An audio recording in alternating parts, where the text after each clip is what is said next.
మరి లోకల్లో ఎన్ని రంగులున్నాయి? అవి ఎలా ఉంటాయి?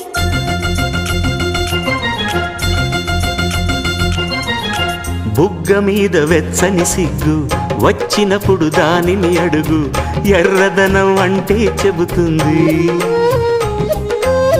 పెదవి కొమ్మ పూసిన పువ్వు అందమైన నీ చిరునవ్వు, తెల్ల రంగు అట్టా ఉంటుంది.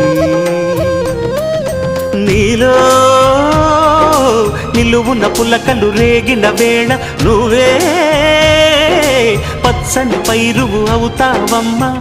దిగులు రంగే నలుపు అనుకో, ప్రేమ పొంగే పసుపు అనుకో. భావాలను గమనిస్తుంటే ప్రతి రంగును చూస్తున్నట్టే, చూపులు ఎవరివైనా చూపించే లోకం